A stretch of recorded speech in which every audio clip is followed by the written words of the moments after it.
Hello दोस्तों, तो आज अपन इस वीडियो में जो 11 फरवरी 2023 को पेपर हुआ था क्लास 9th का, तो उसका सॉल्यूशन करेंगे। आज अपन खंड 4 या सामान्य विज्ञान का सेक्शन है अपन का, सेक्शन 4, तो उसका सॉल्यूशन करेंगे अपन इसमें। तो इसमें 1 से 35 तक क्वेश्चन लिए मैंने, तो कुछ में एक्स्ट्रा इन्फॉर्मेशन है, कुछ में नहीं है, तो इसमें वीडियो लंबी हो जाती, इसलिए मैंने कुछ में करी है, कुछ में नहीं कर पाया मैं। तो इसमें देखेंगे जो अगली जो भी टर्मोलॉजी, जैसे परजीवी, मृतोपजीवी क्या होते हैं, विषमपोषी क्या होते हैं, स्वपोषी क्या होते हैं, तो इसकी एक वीडियो आ जाएगी टर्मोलॉजी के ऊपर, तो उसमें देख लेना, मेन टर्मोलॉजी आएगी उनमें। तो अपन इसका शुरुआत करते हैं और 35 क्वेश्चन सोल्व करते हैं। तो फर्स्ट क्वेश्चन पढ़ते हैं पहले अपन। इसमें फर्स्ट क्वेश्चन किस प्रकार आया था, ब्रेड पर उगती कवक, फफूंद, छत्रक, मशरूम और इष्ट द्वारा उपयोग की जाने वाली पोषण की प्रणाली को कहते हैं। तो क्या कहते हैं इसको, मृतजीवी कहते हैं, परजीवी कहते हैं, विषमपोषी कहते हैं, स्वपोषी कहते हैं। तो इसको क्या कहते हैं, मृतजीवी कहते हैं। तो इसका राइट आंसर कौन सा हो जाएगा, मृतजीवी इसका राइट आंसर हो जाएगा। तो इसका राइट आंसर कौन सा हो गया, मृतजीवी इसका राइट आंसर हो गया। तो मृतजीवी के उदाहरण कौन कौन से, जैसे राइजोपस हो गया, म्यूकर हो गया, तो इसके उदाहरण है मृतजीवी, राइट आंसर हो जाएगा इसका। अपन अगला देखते हैं। तो अगला क्वेश्चन को भी अपन इसी प्रकार सोल्व करेंगे। मानव पाचन तंत्र में, तो इसको ध्यान से पढ़ना है, थोड़ा कंफ्यूजिंग करने वाला क्वेश्चन है। मानव पाचन तंत्र में 10 से अधिक अंग हैं। निम्नलिखित 3 अंगों के संयोजनों में से उसे चुनिए जो पाचन का कोई कार्य नहीं करता। मुख्य गुहिका यानी बक्कल केविटी, ग्रसिका, वृद्धांत यानी क्या होता है, लार्ज इंस्टेंट यानी बड़ी आंत है, लार्ज इंटेस्टाइन यानी बड़ी आंत होती है। मुख्य गुहिका, ग्रसिका, मलाशय, और ग्रसिका, वृद्धांत, मलाशय, ग्रसिका, अग्नाशय, शुद्धांत क्या होता है, स्मॉल इंटेस्टाइन यानी छोटी आंत होती है। तो अपन देखेंगे इसमें कौन कौन सा है इसमें। तो इसमें मुख्य गुहिका यानी बक्कल केविटी, तो ये अपन को बताना है जो पाचन का कोई कार्य नहीं करता यानी नहीं करना, यानी बक्कल केविटी तो करती है, मुख्य गुहिका भी करती है। और इसमें क्या है, ग्रसिका है, इसमें वृद्धांत और मलाशय, और इसके अंदर क्या है, अग्नाशय भी करता है, क्षुद्रांत भी करता है, यानी स्मॉल इंटेस्टाइन भी करता है, यानी कि शब्द आए इसमें। और ग्रसिका क्या होती है, ग्रसिका भी नहीं कर पाएगी इसमें, वृद्धांत यानी लार्ज इंटेस्टाइन यानी बड़ी आंत भी नहीं करती, और मलाशय भी नहीं करता, यानी तीनों शब्द ऐसे हैं इसमें जो पाचन का कार्य नहीं करते। तो इसका राइट आंसर कौन सा हो जाएगा, इसका राइट आंसर अपन का हो जाएगा सी वाला, इसका राइट आंसर हो जाएगा सी वाला। तो इसको इरेज करके अपन सी वाले को राइट आंसर टिक कर देंगे इसमें, सी वाला राइट आंसर हो गया अपन का इसका। तो बाकी को हटा देते अपन, इसमें जो भी थे अपन ने लगाए थे इसमें। तो कन्फ्यूजिंग, तो इसकी पीडीएफ जो डिस्क्रिप्शन में दूंगा, तो इसमें से डाउनलोड करके एक बार और रीड कर लेना इसको। तो ग्रसिका, वृद्धांत और मलाशय इसका ये वाला राइट आंसर हो जाएगा इसका। तो अपन अगला देखते हैं अब। तो अगले क्वेश्चन को पढ़ेंगे अपन बिल्कुल ध्यान से। तो इसमें देखेंगे अपन निम्नलिखित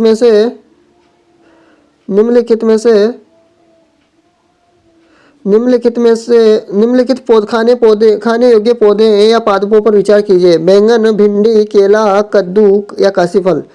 इनमें से वो पौधे का वो युगल जिनके 2 या अधिक भाग खाने योग्य कौन सा है। तो अपन को जिसमें 1 से अधिक है, जिसके भाग खाने योग्य, वो अपन का राइट आंसर हो जाएगा। 1 से ज़्यादा है यानी कि कौन कौन सा जोड़े इसके अंदर जो खाने योग्य है, यानी कि बैंगन में तो अपन फल वाला हिस्सा खाते हैं, बैंगन में अपन फल वाला हिस्सा खाते हैं, तो बैंगन तो होगा नहीं।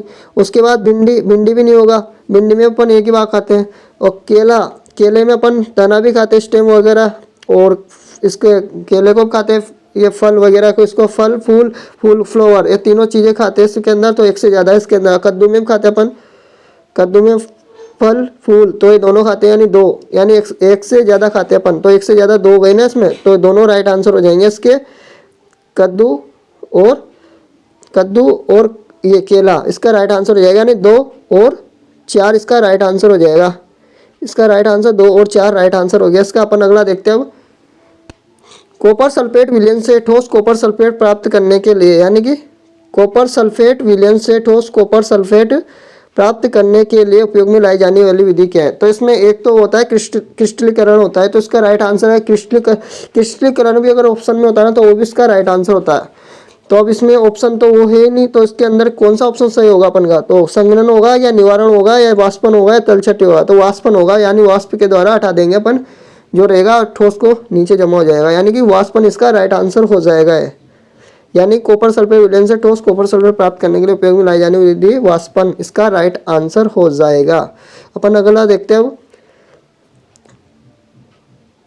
घास में पाए जाने वाले लक्षणों या विशिष्टताओं का संयोजन है। मूसला, जड़ और जालिका रूपी शिलाविन्यास, जकड़ा जल और समांतर शिलाविन्यास, मूसल जल और समांतर शिलाविन्यास, जकड़ा जल और चालकीय रूपी शिलाविन्यास। तो ये मैंने 2014 में जो सी-टेट का पेपर हुआ था उसके अंदर भी आया, बस इसमें जकड़ा की जगह रेसेदार है यहाँ पर शब्द, बाकी का सेम वैसा क्वेश्चन है जो सी-टेट में आया था 2014 या 15 के समथिंग आया था क्वेश्चन। तो अपन को देखना है सब जो भी क्वेश्चन आ रहे हैं ना सब एनसीईआरटी में से आए, जो भी बुक आप किए जो उनको बिल्कुल डिटेल से जो रेड या पीले वगैरह ऑप्शन में जो हाईलाइट रहते हैं ना उसके अंदर बॉक्सों में, तो वो अपन के लिए इंपॉर्टेंट है। तो उन चीज़ों को पढ़ना भूले ना आप, तो उनको पढ़ते रहिए और उसमें से ही आते हैं क्वेश्चन जो भी आते हैं जो रिपीट होते हैं उनमें से। तो अपन को उसमें देखना है घास में पाए जाने वाले यानी यानी इसका राइट आंसर जकड़ा क्या होता है, जकड़ा का मतलब होता है रेशेदार, और समांतर शिलाविन्यास यानी समांतर यानी घास में पाई जाती है। घास कौन सी घास इस तरह से आती है इसमें, तो घास इस तरह से उगती जाती है, घास पत्तियां वगैरह निकली रहती है समांतर शिलाविन्यास की तरह। तो इसकी राइट आंसर कौन सा आ जाएगा, जकड़ा और समांतर यानी रेशेदार, रेशे की तरह रहती है उसके नीचे जड़ें पूरी फैली रहती है, रेशेदार जकड़ा और समांतर शिलाविन्यास चलती रहती है, जो एक दूसरे समांतर यानी एक दूसरे निकाटती समांतर शिलाविन्यास की तरह चलती रहती है। तो उसका राइट आंसर जकड़ा और समांतर शिलाविन्यास राइट आंसर हो जाएगा इसका बी वाला। तो अपन अगला देखते हैं अब। तो अगले क्वेश्चन को भी अपन इसी प्रकार सोल्व करेंगे। तो अगले क्वेश्चन देखते हैं अपन। तो अगला क्वेश्चन देखते हैं अपन। तो इसमें देखते हैं अपन वाष्पोत्सर्जन वो प्रक्रिया है जिसमें पौधे यानी कि वायुमंडलीय वायु से जलवाष्प अवशोषित करते हैं। यानी उत्सर्जन का मतलब क्या होता है, जो छोड़ते हैं, यानी कि अवशोषित तो करेंगे नहीं। क्वेश्चन में बात हो रही है वाष्पोत्सर्जन वो प्रक्रिया जिसमें पौधे क्या करते हैं, उत्सर्जन करते हैं। यानी उत्सर्जन कौन सी प्रक्रिया है, या वायुमंडलीय पौधे जलवाष्प अवशोषित करते हैं, या वायुमंडल में जलवाष्प मुक्त करते हैं, जड़ों के द्वारा मृदा से जल ग्रहण करते हैं, या प्रकाश संश्लेषण के लिए वायुमंडल से जल ग्रहण करते हैं। ग्रहण की तो बात हो रही नहीं, छोड़ने की बात हो रही। तो इसका राइट आंसर कौन सा जाए, वायुमंडल में जलवाष्प मुक्त करते हैं। तो पौधे द्वारा अनावश्यक जल को वाष्प के रूप में शरीर से बाहर निकालने की क्रिया को वाष्पोत्सर्जन कहा जाता है। तो इसका राइट आंसर कौन सा हो जाएगा, इसका राइट आंसर हो जाएगा अपन का बी वाला, इसका राइट आंसर हो जाएगा ए वाला। तो इसका बी वाला राइट आंसर हो जाएगा। तो अपन अगला देखते हैं। अगले क्वेश्चन को बस इसी प्रकार सोल्व करेंगे। तो क्वेश्चन को पढ़ते हैं पहले ध्यान से। पादपों या पौधों, पादप क्या होते हैं, पौधे, यानी पादपों और पौधे को सूर्य के प्रकाश के अतिरिक्त प्रकाश संश्लेषण निम्नलिखित में किसकी आवश्यकता होती है। तो कौन कौन से तत्व है जिसकी आवश्यकता होती है प्रकाश संश्लेषण के लिए, सूर्य प्रकाश के अलावा कौन कौन सी जरूरत होती है। यानी प्रकाश संश्लेषण के लिए सूर्य के प्रकाश की भी आवश्यकता पड़ती है, यानी कि सूर्य प्रकाश हो गया। तो अपन कार्बन मोनोऑक्साइड, जल या क्लोरोफिल। तो अपन को जल की तो आवश्यकता पड़ती है, क्लोरोफिल की नहीं पड़ती है। क्लोरोफिल जल की तो पड़ती है पर कार्बन मोनोऑक्साइड की नहीं पड़ती। तो फर्स्ट ऑप्शन एलिमिनेट हो जाएगा यानी हट जाएगा है। और इसके बाद ऑक्सीजन, जल और क्लोरोफिल, ऑक्सीजन तो बनती है उसमें, तो ऑक्सीजन भी हट जाएगा इसके अंदर। तो ऑक्सीजन वाला भी हट जाएगा ऑप्शन ए वाला। तो ऑक्सीजन तो अपन जो प्रकाश संश्लेषण क्रिया होती है उसके बाद जो ऑक्सीजन मुक्त होती है इसमें, तो ऑक्सीजन की तो जरूरत पड़ती नहीं, ऑक्सीजन तो बनती है इसमें। उसके बाद नाइट्रोजन, नाइट्रोजन भी नहीं होता तो नाइट्रोजन भी अलग है। क्लोरोफिल कार्बन डाइऑक्साइड तो है पर इसमें नाइट्रोजन आ गया तो ये हट जाएगा। उसके बाद लास्ट ऑप्शन कौन सा बचा, तो लास्ट ऑप्शन ये सही हो जाएगा अपन क्लोरोफिल, जल और कार्बन डाइऑक्साइड, इन तीनों की आवश्यकता पड़ती है। और इसमें जो दे रखा था सूर्य प्रकाश की पड़ती है। तो अपन को अतिरिक्त बताना है इसके अतिरिक्त कौन कौन से आंसर हो जाएंगे इसमें, क्लोरोफिल, जल, कार्बन डाइऑक्साइड, यानी कि तीनों राइट आंसर हो जाएंगे अपन का। इसका डी वाला राइट आंसर हो जाएगा, डी वाला राइट आंसर है इसका। तो इनको हटा देते हैं ताकि कंफ्यूजिंग ना हो उसमें आप, तो इनको हटा देते हैं अपन। तो इसका राइट आंसर डी वाला हो गया। अपन अगला देखते हैं अब। तो अगले क्वेश्चन को भी अपन ध्यान से देखेंगे। रेशम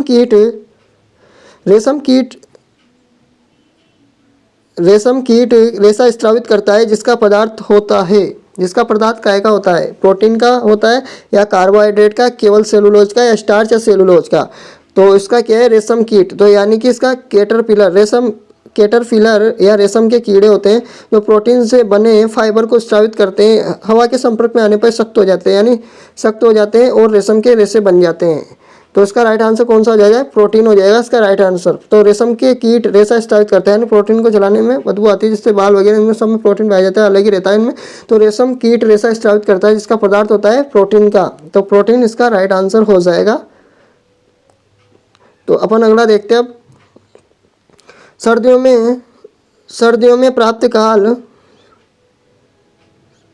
में प्रातःकाल में लकड़ी की मेज की तुलना में तांबे की प्लेट ठंडी महसूस होती है। इसका कारण ये है कि तांबे की प्लेट लकड़ी की मेज की तुलना में अधिक ऊष्मा परावर्तित करती है। धातु की बनी है जिसका घनत्व लकड़ी के घनत्व से अधिक होता है। यह लकड़ी की मेज की तुलना में ऊष्मा की बेहतर चालक है। यह लकड़ी की मेज की तुलना में ऊष्मा की हीन चालक है। तो क्या होती है, तांबे की प्लेट होती है लकड़ी की मेज की तुलना में ऊष्मा की बेहतर चालक होती है, यानी कि तांबे की प्लेट में ज़्यादा ठंडी लगेगी अपन को लकड़ी की अपेक्षा। लकड़ी, तो इसमें राइट आंसर कौन सा हो जाएगा, इसका सी वाला राइट आंसर हो जाएगा इसका, यानी ऊष्मा की बेहतर चालक है। इसमें ऊष्मा का जो बेहतर चालक है ऊष्मा की लकड़ी की मेज की तुलना में तांबे की प्लेट ऊष्मा की बेहतर चालक है, तो इसका राइट आंसर सी वाला हो जाएगा। अपन अगला देखते हैं। अब अपन अगला क्वेश्चन देखते हैं। तो अगले क्वेश्चन को भी इसी प्रकार सोल्व करेंगे। तो अपन पढ़ते हैं इसको पहले। तो इसमें दे रखा है अपन को, कोई छात्र सोडियम हाइड्रोक्साइड के तनु विलयन की एक बूंद पहले नीले लिटमस पत्र पर फिर लाल लिटमस पत्र की पट्टियों पर डालता है।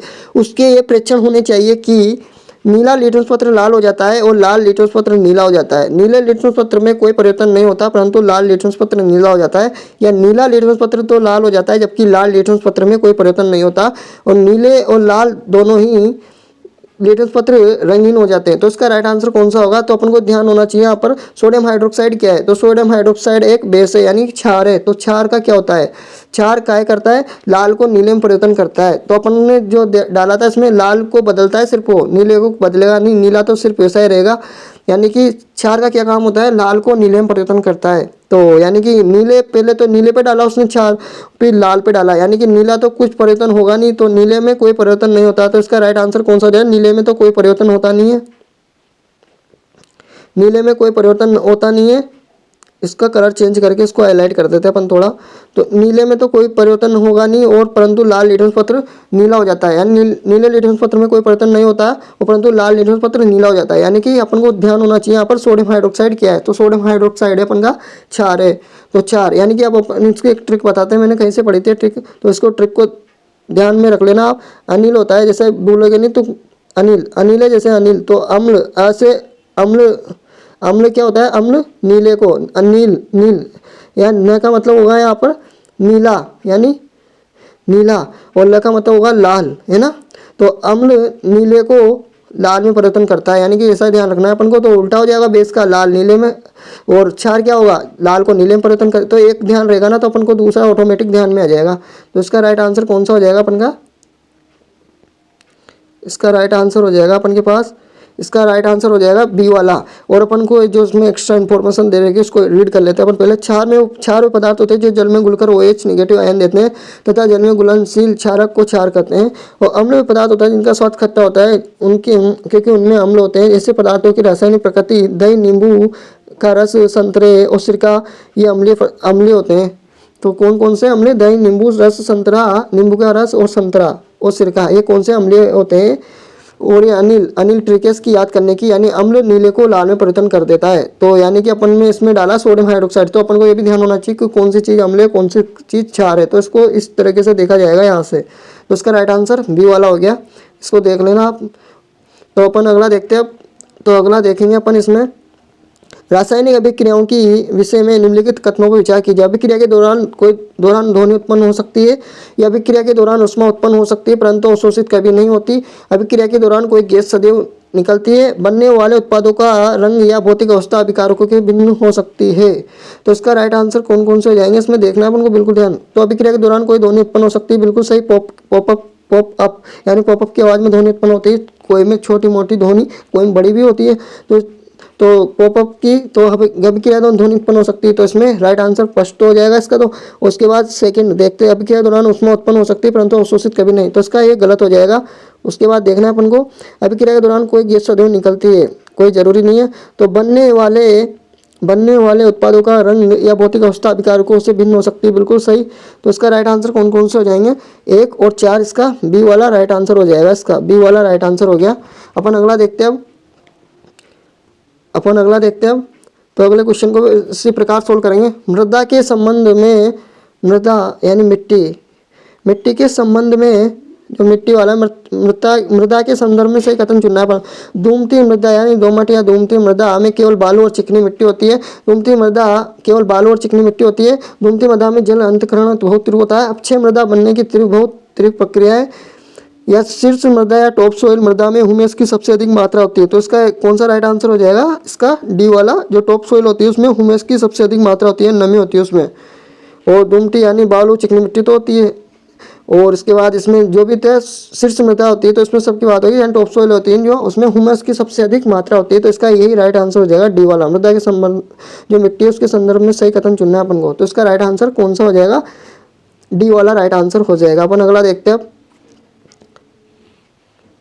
तो जंतुओं के जो जंतुओं के निम्नलिखित अनुकूली लक्षणों या विशेषताओं पर विचार कीजिए। गहरे सफेद बाल, फर, यानी कि अपन पहले पढ़ना है, इनमें से ध्रुव भालू यानी भालू रहते हैं उनकी बताना है अपन को। जो ध्रुव भालू होते हैं उनकी विशेषता बताना है, क्या क्या विशेषता उनमें। गहरे सफेद बाल या फर होते हैं, ये तो बिल्कुल राइट है, उसमें होते ही। उसके बाद उनकी त्वचा चमड़ी के नीचे वसा की मोटी परत होती है, बिल्कुल सही है भी, इसका ये भी सही है। उसके बाद फिसलन वाला शरीर होता है, ये गलत है। और उसके बाद नखर यानी पंजे और नाखून मुड़े और लंबे होते हैं, पेने होते हैं, बिल्कुल सही है, ये भी राइट आंसर हो जाएगा। तो इसका राइट आंसर कौन कौन से हो गए, 1, 2 और 4, 1, 2, 4 ये सी वाले ऑप्शन में मिल रहे हैं। तो इसका राइट आंसर सी वाला हो जाएगा अपन का। अपन अगला देखते हैं अब। कभी कभी खिलाड़ी, तो इसको ध्यान से पढ़ना है, कभी कभी खिलाड़ी पेशियों में ऐंठन या क्रेम्प से पीड़ित हो जाते हैं। ऐसा अवायवीय शोषण के कारण होता है जिसमें ग्लूकोज का परिवर्तन निम्नलिखित में होता है। केवल लैक्टिक अम्ल और कार्बन डाइऑक्साइड में, या अल्कोहल और कार्बन डाइऑक्साइड में, अल्कोहल और लैक्टिक अम्ल में। तो इसका केवल लैक्टिक अम्ल हो जाएगा इसका राइट आंसर ए वाला हो जाएगा। यानी लैक्टिक अम्ल यानी कि इसमें ऐंठन सी आती है अपन को, शरीर में ऐंठ जाता है इसमें शरीर। कभी कभी खिलाड़ी पेशन में ऐंठन पेशियाँ रहती है, उनमें ऐंठन भर जाती है, तो केवल लैक्टिक अम्ल इकट्ठा हो जाता है पेशियों में, इस तरह से अकड़न सी महसूस होती है अपन को। तो इसका राइट आंसर ए वाला हो जाएगा। अपन अगला देखते हैं अब। तो अगले क्वेश्चन को भी अपन इसी प्रकार पढ़ेंगे ध्यान से। ब्रायोफिल्म अपने किस भाग से जनन कर सकता है। ब्रायोफिल्म होता है जो किस भाग से जनन कर सकता है वो, पत्तियों से, पुष्प से, जड़ें से, तने। तो ब्रायोफिल्म कौन सा होता है जिसमें पत्तियां होती है उस पेड़, तो पत्तियों से जनन कर सकता है वो वाला। तो उसका पत्ते राइट आंसर हो जाएगा ब्रायोफिल्म। तो उसका पत्तियों से जनन करता है। तो अपन अगला देखते हैं अब। तो अगले क्वेश्चन को इसी प्रकार सोल्व करेंगे इसमें। मानव शरीरों में रुधिर या रक्त, रुधिर को क्या बोलते हैं, रक्त बोलते हैं, उत्कों के बीच गैसों का विनिमय यानी आदान प्रदान तथा पोषकों का अवशोषण निम्नलिखित में से कहाँ होता है। तो यानी रुधिर और उत्कों के बीच गैसों का विनिमय यानी गैसों का आना जाना, आदान प्रदान करना उधर से इधर। और उसके बाद रुधिर यानी रक्त का तथा पोषक अवशोषण का निम्नलिखित कहाँ होता है, केशिकाओं में, यानी केशिकाओं में होता है। इसका राइट आंसर बी वाला राइट आंसर हो जाएगा। इसका केशिका रहती है उनमें होता है इनका। तो इसका बी वाला राइट आंसर हो जाएगा। अपन अगला देखते हैं। बाज की सबसे अधिक चाल 320 किलोमीटर प्रति घंटा है। इस चाल को दूरी और समय के सही मूल प्रतीकों का उपयोग करके व्यक्त करने का सही ढंग है। तो अपन देखते हैं इसमें।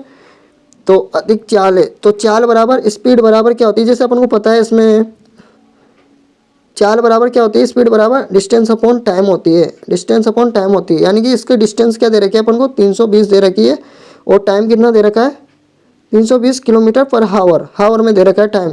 तो इस किलोमीटर में और बटे में 1 लिख दो या हावर। यानी कि इसको कैसे लिखा जाएगा, 320 किलोमीटर यानी कि 320, तो इसको इरेज कर देते हैं अपन यहाँ से, प्रति घंटा बटे में 1 लिख दो, उसका कोई मतलब होता है नहीं। तो अपन इसको किस तरह से लिखेंगे, अपन इसको 320 किलोमीटर पर हावर इस तरह से लिखा जाता है ये। यानी कि इसमें एस तो आएगा नहीं, ये तो हट जाएगा। उसमें कैपिटल स्मॉल इससे कोई मतलब है नहीं, तो ये भी हट जाएगा। कैपिटल तो इस तरह से लिखा ही नहीं जाता, इसमें आर है नहीं रहा, तो ये भी हट जाएगा इस तरह से। और उसके बाद 320 KMS HR ये भी हट जाएगा, एस आ गया इसमें, उसको सही ढंग से लिखा जाएगा। तो इस तरीके से लिखा जाएगा जिसकी बिल्कुल इसका डी वाला राइट आंसर हो जाएगा अपन का, डी राइट आंसर है इसका। तो अपन अगला देखते हैं अब। कोई बस यानी कि इसको पढ़ना है बिल्कुल ध्यान से। कोई बस 36 किलोमीटर प्रति घंटा की चाल से 20 मिनट तक चलती है। इसके पश्चात वो 54 किलोमीटर प्रति घंटा की चाल से 20 मिनट तक चलती है। बस द्वारा चली गई दूरी है, तो बस द्वारा चली गई दूरी निकालना है अपन को, टोटल कुल दूरी। तो अपन को पता है इसका फॉर्मूला क्या होता है। कोई बस 36 किलोमीटर प्रति घंटा की 20 मिनट तक चलती है, यानी कि अपन को इसमें यह मिनट है इसको, तो मिनट यानी 20 मिनट में कितने घंटे होते हैं, तो 20 मिनट में कितने हावर होते हैं, तो 60 का डिवाइड दे देते हैं अपन, तो 1/3 आ जाएगा इसका। तो अपन इसको निकालेंगे पूरे को कैलकुलेट करके। तो अपन इसको सोल्व करते हैं पहले इसमें। तो 36 किलोमीटर है, तो 36 इंटू यानी कि अपन क्या निकालनी, डिस्टेंस निकालना है। तो स्पीड बराबर क्या होता है, डिस्टेंस अपॉन स्पीड बराबर क्या होता है, डिस्टेंस अपॉन टाइम होता है। स्पीड बराबर डिस्टेंस अपॉन टाइम। तो डिस्टेंस तो है सही, इसका इंटू मल्टीप्लाई हो जाएगा इसका स्पीड का। स्पीड कितनी है इसकी, तो अपन को इसकी दूरी निकालनी, तो डिस्टेंस निकाल, तो स्पीड कितनी है, 36 किलोमीटर प्रति घंटा की चाल से चलती है, 20 मिनट तक चलती है। टाइम क्या है, 20 मिनट, यानी कि 20 मिनट को घंटे में चेंज कर लेंगे तो एक 60 का डिवाइड दे देंगे तो 20 1/3 आ जाएगा इसका। सोल्व करेंगे तो अपन, तो 3 से इससे डिवाइड करेंगे तो 12 आ जाएगा इसका। तो 12 तो इसका आ गया फर्स्ट वाले का। अब इसको एक और बार निकालना है इसका, और फिर इसमें पूछा अपन से इसमें 54 किलोमीटर, यानी कि 54 किलोमीटर 20 मिनट तक, यानी 20/60। इसका 20/60 करेंगे तो 1/3 आएगा, तो 3 से काटेंगे इसको 54, तो 18 या 54 हो जाएगा। तो इसको जोड़ देंगे 18 + 20, तो 18 + 20 कितने हो जाएंगे, 30। तो 30 इसका राइट आंसर हो जाएगा। अपन अगला देखते हैं अब। कोई प्रकाशिक युक्ति, इसको पढ़ना है बिल्कुल अपन को ध्यान से। कोई प्रकाशिक युक्ति या दर्पण अथवा लेंस से इसमें किसी प्रतिबिंब की दिशा में वास्तविक बड़े तथा छोटे दोनों ही प्रकार के प्रतिबिंब पर्दे पर बना सकती है, यह प्रकाशिक युक्ति है। तो उसको ध्यान से देखना है, केवल उत्तल लेंस या केवल अवतल दर्पण, या तो उत्तल लेंस अथवा अवतल दर्पण, या तो उत्तल दर्पण अथवा उत्तल लेंस। तो क्या होती है, कोई प्रकाशिक युक्ति किसी बिंब के दिशा में वास्तविक और छोटे दोनों, यानी वास्तविक बड़े और छोटे दोनों ही बनाएगी। तो कौन है वो, तो उसका राइट आंसर कौन सा हो जाता है, जो दोनों प्रकार के बनाता है वो केवल अवतल दर्पण ही बना सकता है। तो इसका राइट आंसर अवतल दर्पण राइट आंसर हो जाएगा इसका। तो अवतल दर्पण इसका राइट आंसर है। तो इसको पढ़ते हैं अपन, इसको नीचे जो दे रखा है अपन को एक्स्ट्रा इन्फॉर्मेशन। अवतल दर्पण यह वास्तविक और आभासी दोनों प्रकार के प्रतिबिंब बना सकता है। अवतल दर्पण द्वारा बनाया गया प्रतिबिंब छोटा या बड़ा हो सकता है। इनका उपयोग सेविंग दर्पण या खगोलीय दूरबीनों में किया जाता है। तो इसका राइट आंसर कौन सा हो जाएगा, इसका बी वाला राइट आंसर हो गया। इसको अपन अगला देखते हैं अब। तो अगले क्वेश्चन को बस इसी प्रकार पढ़ेंगे। तो इसमें देखते हैं अपन, तो संयुक्त राष्ट्र की अनुशंसा या सिफारिश के अनुसार प्रति व्यक्ति प्रतिदिन पानी पीने का और सफाई करने, भोजन बनाने, उचित स्वास्थ्यकर स्थिति बनाए रखने के लिए जल की कम से कम मात्रा उपयोग करता है। कौन कितनी मात्रा उपयोग करता है, 100 लीटर करता है, 50 लीटर, 25 लीटर या 20 लीटर। तो इसकी राइट आंसर कौन सा हो जाएगा, इसका राइट आंसर हो जाएगा 50 लीटर, इसका राइट आंसर हो जाएगा अपन का। अपन अगला क्वेश्चन सोल्व करते हैं अब। तो इसका अगला क्वेश्चन अपन इसी प्रकार सोल्व करेंगे और पढ़ेंगे इसको। तो निम्नलिखित में से सही कथन चुनिए। कपास और सरसों दोनों खरीफ की फसलें, कपास और सरसों दोनों रबी की फसलें, कपास और खरीफ फसल है, सरसों और रबी फसल, कपास रबी फसल है और सरसों खरीफ फसल है। तो अपन उसको इस प्रकार के क्वेश्चन करने के लिए अपन को इसकी इन्फॉर्मेशन होनी चाहिए। तो इसकी इन्फॉर्मेशन अपन को दूसरी स्लाइड में ऐड करी मैंने। तो इसमें देखते हैं अपन, पढ़ते हैं इसमें। तो इसमें पहले अपन पढ़ेंगे, उसके बाद अपन क्वेश्चनों को करेंगे इसमें। तो अपन को पता होना चाहिए कि कौन सी फसल किसकी है और कौन सा क्वेश्चन आ सकता है अपन के इसमें बन भी सकता है क्वेश्चन, अगर रिपीट हुआ तो इसमें से बनेगा क्वेश्चन। तो अपन पढ़ते हैं पहले इसको ध्यान से। रबी की फसल कौन कौन सी है, रबी की फसल सामान्यतः अक्टूबर और नवंबर के महीने में बोई जाती है, यानी अक्टूबर के नवंबर महीने में बोई जाती है। और इन फसलों की बुआई के समय कम तापमान तथा पकते समय शुष्क और गर्म वातावरण की आवश्यकता होती है। उदाहरण गेहूँ, जौ, आलू, चना, मसूर, अलसी, मटर व सरसों रबी की प्रमुख फसलें मानी जाती है। कौन कौन सी है, इसको अंडरलाइन कर लो, कौन कौन सी, इसको हाईलाइट करते थे अपन, कौन कौन सी फसल है इसमें।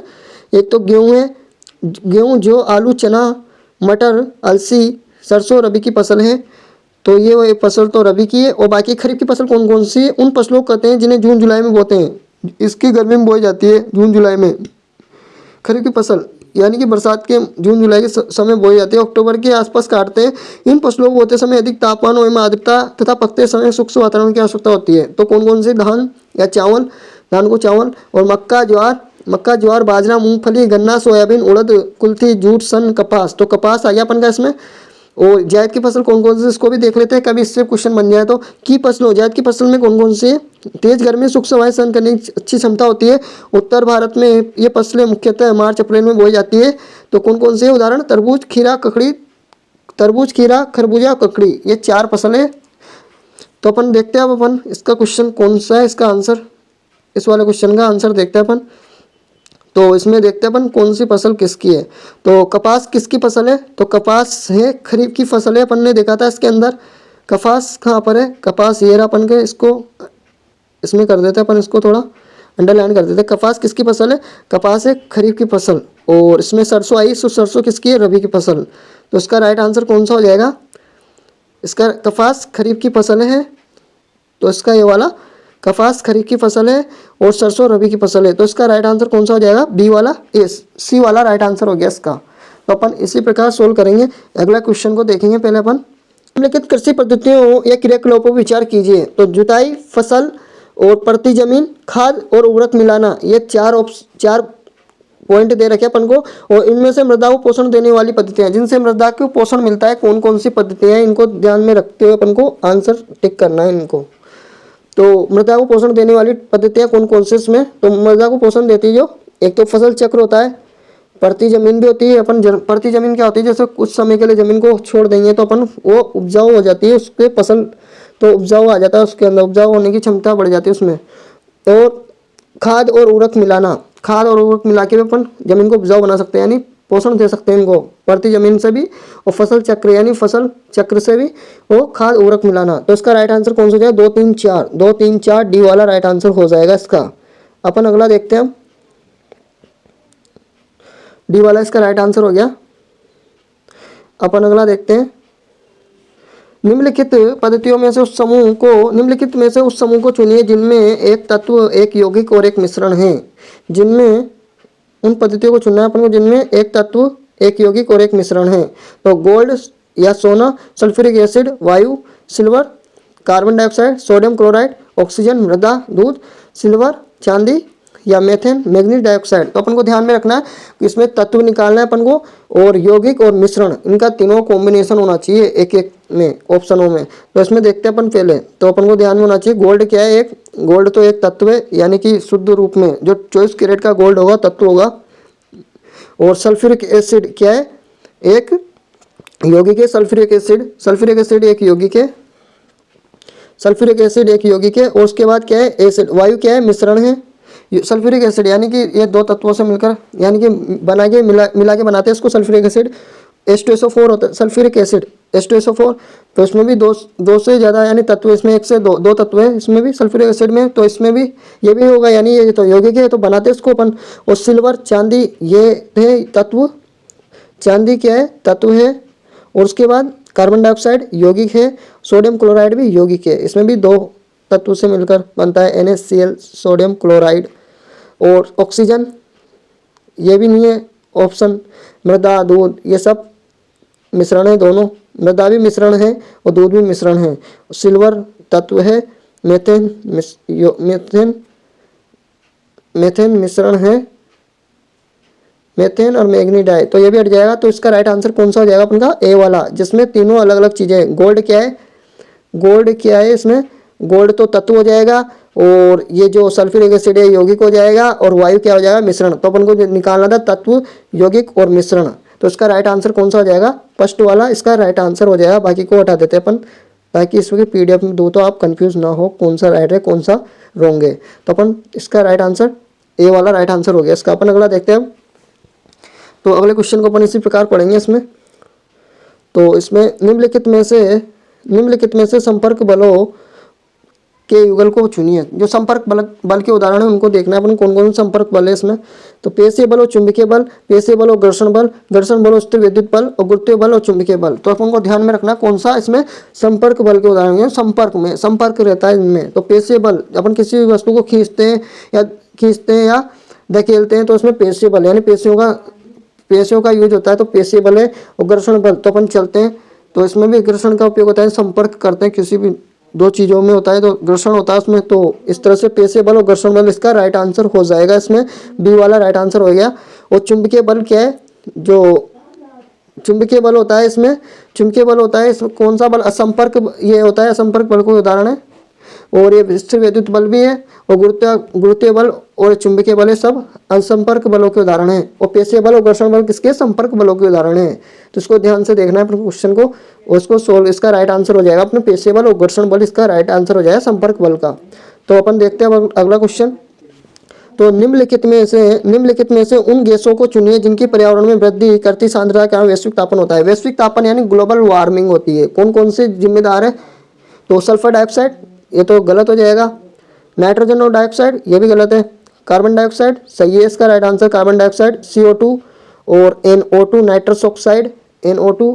और कौन सी CH4 मीथेन, ये ये है कार्बन डाइऑक्साइड, ये है ग्लोबल वार्मिंग के लिए जिम्मेदार गैसें, और कार्बन मोनोऑक्साइड नहीं है तो हट जाएगा। तो इसका राइट आंसर कौन सा हो जाएगा? CO2 NO2 CH4। अगर ये भी होते हैं ऑप्शन में तो ये भी राइट आंसर होते हैं, CO2 CH4 NO2 carbon dioxide CO2, ये तीनों राइट आंसर हो जाएंगे। तो कार्बन डाइऑक्साइड इसका राइट आंसर हो गया बी वाला। अपन अगला देखते हैं अब। तो अगला क्वेश्चन को अपन इसी प्रकार सोल्व करेंगे। तो उसको पढ़ते हैं पहले अपन क्वेश्चन को। तो रिक्टर पैमाने का उपयोग निम्नलिखित किसकी तीव्रता की माप के लिए किया जाता है? तड़ित की, भूकंप की, सुनामी की या भूस्खलन की? तो भूकंप को मापते हैं रिक्टर पैमाने से। तड़ित क्या होता है? बिल्डिंग या इमारतों पर लगाया जाता है बिजली को, जो आकाशीय बिजली होती है उसको रोकने के लिए, यानी कि उसका प्रभाव जो बिल्डिंग रहती है ऊंची ऊंची बिल्डिंगों पे लगाया जाता है तड़ित चालक। इसकी खोज किसने की थी? बेंजामिन फ्रैंकलिन ने। तो इसका राइट आंसर कौन सा हो जाएगा? इसका तो राइट आंसर अपन का हो जाएगा भूकंप को मापते अपन रिक्टर पैमाने से किसको मापते हैं? भूकंप को। तो भूकंप इसका राइट आंसर हो जाएगा। अपन अगला देखते हैं। इसमें स्लाइड ऐड हो रही है, इसको हटा देते हैं अपन स्लाइड को। 28 में हुई थी स्लाइड 8, तो 28 को हटा देते हैं अपन, कुछ 28 को डिलीट कर देते हैं। तो अपन देखते हैं, अब अपन अगला क्वेश्चन देखते हैं। इसमें 26 कर लिया अपन, 27 को देखते हैं अपन। तो 27, हमारे सौर परिवार का वो ग्रह जिसका कोई अपना उपग्रह नहीं है, तो उसको पढ़ना अपन का उपग्रह नहीं है। तो मंगल के तो है उपग्रह, ये एक्स्ट्रा इन्फॉर्मेशन दे रखी मैंने। डिमोस और फोबोस मंगल के दो उपग्रह है। शुक्र का कोई उपग्रह नहीं है, तो इसका राइट आंसर कौन सा हो जाएगा? डी वाला इसका राइट आंसर हो जाएगा, इसका डी वाला। और चंद्रमा पृथ्वी का एकमात्र प्राकृतिक, चंद्रमा का यानी पृथ्वी का भी एक उपग्रह जो कौन सा है? चंद्रमा। और शुक्र का कोई उपग्रह नहीं है, इसका राइट आंसर डी वाला हो जाएगा। मंगल के दो उपग्रह फोबोस और डिमोस। तो अपन अगला देखते हैं। सूर्य से दूरी के बढ़ते हुए क्रम, यानी कि सूर्य से दूरी के बढ़ते हुए क्रम में सौर परिवारों के 3 ग्रहों का सही क्रम क्या है? शुक्र, मंगल, शनि, बुध, शुक्र, मंगल, बुध, बृहस्पति, शुक्र, पृथ्वी, मंगल। तो मैंने दे रखे नीचे सूर्य से दूरी के अनुसार बुध, शुक्र, पृथ्वी, मंगल, बृहस्पति, शनि, यूरेनस तथा नेपच्यून। तो इनमें से कोई सा भी आ जाए आपके बार पेपर में तो लगा लेना आप इसमें से। तो इसके बारे में मैंने दे दी इसमें डिटेल से थोड़ा नीचे। तो इसमें देखते हैं अपन, तो इसमें कौन सा हो जाएगा? जैसे अपन को देखना है, इसमें गैप नहीं जाना चाहिए। इसमें देख शुक्र के बाद मंगल, शनि, तो इसमें तो गैप चल रहा है। तो दूरी के बढ़ते क्रम में यानी शुक्र के बाद क्या आता है? पृथ्वी आती है, तो इसमें गैप लग गया। बुध, शुक्र, मंगल, तो ये भी हट जाएगा। मंगल, बुध, बृहस्पति, तो ये भी हट जाएगा। शुक्र, पृथ्वी, मंगल, यानी शुक्र, पृथ्वी, मंगल, यानी तीनों लाइन से आ रहे हैं। तो इसका डी वाला राइट आंसर हो जाएगा। इसमें क्रम में जमाना है ना अपन, सही क्रम क्या है, तो सही क्रम इसका डी वाला राइट आंसर हो जाएगा। तो अपन अगला देखते हैं। तो अगले क्वेश्चन को, निम्नलिखित कथनों पर विचार कीजिए। उत्सर्जन पौधों में होता है, उत्सर्जन पौधों और जंतुओं दोनों में होता है। उत्सर्जन केवल जल के आधिक्य से छुटकारा पाने की प्रक्रिया है। स्त्रवण उत्सर्जन की एक विधि है। तो इसका राइट आंसर कौन सा हो जाएगा? उत्सर्जन पौधों में होता है, उत्सर्जन पौधों और जंतुओं दोनों में होता है। ये दोनों तो इसके राइट आंसर हो जाएंगे। और ये तो हट जाएगा तीसरा वाला, और चौथा भी इसका राइट आंसर हो जाएगा। तो इसका कौन कौन से राइट आंसर हो जाएंगे? 1, 2 और 4, सी वाला इसका राइट आंसर हो जाएगा। इसका 1, 2 और 4 इसका राइट आंसर हो गया। अपन अगला देखते हैं अब। तो इसको ध्यान से पढ़ना है अपन को, डायग्राम वाला क्वेश्चन है। आरेख में दर्शाए गए अनुसार किसी जल टंकी में 4 टोटियां ABCD लगी हैं, ABCD। यदि यह टंकी जल से पूरी भरी है और इन सभी टोटियों को एक साथ खोल दिया जाए तो जिन टोटियों जल समान दाब से बहेगा वो है, यानी कि ऊपर तो ये ऊपर और नीचे, यानी कि यहाँ तो प्रेशर कम ज़्यादा ऊपर नीचे होता रहेगा। समान दाब बताना, तो नीचे तो ज़्यादा प्रेशर रहेगा इनमें और समान जो समांतर है बिल्कुल यहाँ। तो इसका राइट आंसर कौन सा हो जाएगा? जो एक सिद्ध में लग रहे हैं, तो बी और सी इसका राइट आंसर हो जाएगा। इसका बी सी, यानी थर्ड क्वेश्चन, यानी बी और सी इसका राइट आंसर हो जाएगा। अपन अगला देखते हैं। तो इसमें देखना है अपन को, क्वेश्चन को पढ़ना है इसको। नीचे दी गई प्रायोगिक व्यवस्था पर विचार कीजिए। प्रायोगिक व्यवस्था नीचे दे रखी है अपन को यहाँ पर। लगभग 15 मिनट तक विद्युत धारा प्रवाहित करने के पश्चात परीक्षण किया जाता है कि विलयन का रंग नीला रंग उड़ गया। दोनों इलेक्ट्रोडों के विलयन पर कॉपर प्राप्त किया। ऋणावेशित इलेक्ट्रोड से कॉपर धनावेशित इलेक्ट्रोड को स्थानांतरित होगा। धनावेशित इलेक्ट्रोड से कॉपर ऋणावेशित कैथोड इलेक्ट्रोड के स्थानांतरित हुआ। तो इसको क्या पढ़ेंगे अपन इसमें? तो ये होता है कॉपर सल्फेट, क्या होता है? CuSO4 होता है इसका। तो Cu तो 2+ होता है, +2 का होता है, और ये 2-, यानी कि इसका माइनस में होता है और ये प्लस में होता है। ये पॉजिटिव चार्ज होता है Cu के प्लस, तो Cu के ऊपर पॉजिटिव चार्ज होता है, उसके ऊपर माइनस का चार्ज होता है। तो अपन में प्लस है इधर, और इधर ये माइनस के है यहाँ पर। तो अपन को देखना है, तो धन आवेशित से ऋण आवेशित की ओर जाते हैं, तो इसका क्या हो जाएगा, धन इलेक्ट्रोड से कॉपर ऋण आवेशित इलेक्ट्रोड के को स्थानांतरित हुआ है। तो इसका राइट आंसर कौन सा हो जाएगा, डी वाला इसका राइट आंसर हो जाएगा।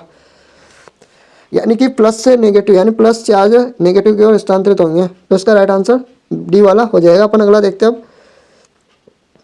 दो समतल दर्पण ए और बी में आरेख में दर्शाए गए एक दूसरे को समकोण बनाते हुए रखे हैं। कोई प्रकाश किरण पीओ दर्पण ए के बिंदु ओ पर 30 डिग्री के कोण पर आपतित करती है और फिर परावर्तन के पश्चात दर्पण ए से बी पर आपतन करती है। इस किरण का दर्पण बी से परावर्तन के पश्चात परावर्तन कोण क्या होगा। तो परावर्तन कोण निकालना है अपन को। तो परावर्तन कोण कैसे निकालेंगे अपन इसका, तो जैसे किरण आ रही है 30 डिग्री कोण बना रही है, जैसे यहाँ से आके 30 डिग्री का कोण बनाया इसने, तो परावर्तन कोण और आपतन कोण का मान बराबर होता है, यानी कि इसका मान भी 30 होगा। और उसके बाद अपन को देखना है इसमें यह 90 डिग्री का बना रही है, और उसके बाद तो ये कितने डिग्री का हो जाएगा, तो ये 60 डिग्री का हो जाएगा यहाँ पर। और उसके बाद ये तो 19 डिग्री का दे ही रखा था, तो नोट से 15 150 हो गए। उसके बाद ये ऊपर मिलेगा यहाँ पर इस तरह से, तो ये 30 डिग्री का हो जाएगा यहाँ पर, तो यहाँ पर 30 डिग्री का कोण बनेगा। फिर उसके बाद यहाँ 60 हो जाएगा ये, और जब आपतन कोण तो परावर्तित किरण कोण भी बराबर होगा, तो यहाँ पर कौन सा कोण बनेगा, 60 डिग्री कोण बनेगा इस जगह पर, तो 60 डिग्री इसका राइट आंसर हो जाएगा। अपन अगला देखते हैं अब,